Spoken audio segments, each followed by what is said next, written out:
ঢাকা বিশ্ববিদ্যালয়ে আছেন সহকর্মী সিরাত আল মুস্তাকিম নিশান।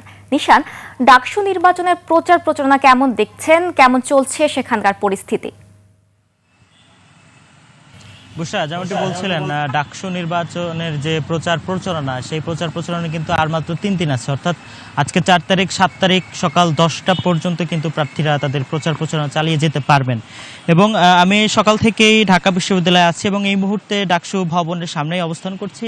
তবে আশেপাশে তেমন খুব জোরে সোরে যে প্রচারের যে ব্যাপারটা, সেটি কিন্তু এখনো চোখে পড়েনি। অর্থাৎ প্রচারের যে বিষয়গুলো, যে প্রার্থীরা যা ভোটারদের কাছে যাচ্ছেন বা তাদের লিফলেট, তাদের ইশতেহারগুলো বলছেন, লিফলেট বিতরণ করছেন, সেই প্রচারগুলো কিন্তু মূলত দুপুরের পরপরই শুরু হয় খুব জোরে সোরে। অর্থাৎ সকালের দিকে প্রচার কিছুটা মানে কম আছে, অর্থাৎ সকালের দিকে কিন্তু প্রার্থীদের তেমন একটা দেখা যাচ্ছে না। হাতে গোনা কয়েকজন স্বতন্ত্র প্রার্থী, তারা কিন্তু তাদের লিফলেটগুলো নিয়ে এই ঢাকা বিশ্ববিদ্যালয় ক্যাম্পাসে বিভিন্ন শিক্ষার্থীদের কাছে যাচ্ছেন এবং বিভিন্ন ভোটারদের কাছে ভোট চাচ্ছেন।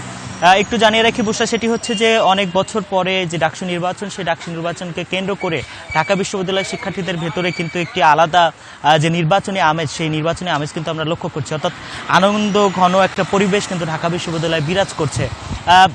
ডাকসু নির্বাচনের আর মাত্র কয়েকদিন বাকি, ঠিক 7 তারিখ পর্যন্তই কিন্তু প্রচার প্রচারণা চালিয়ে যেতে পারবে প্রার্থীরা।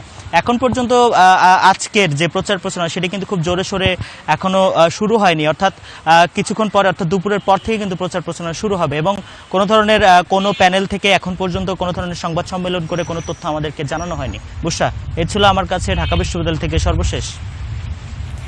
নিশান, আপনাকে ধন্যবাদ।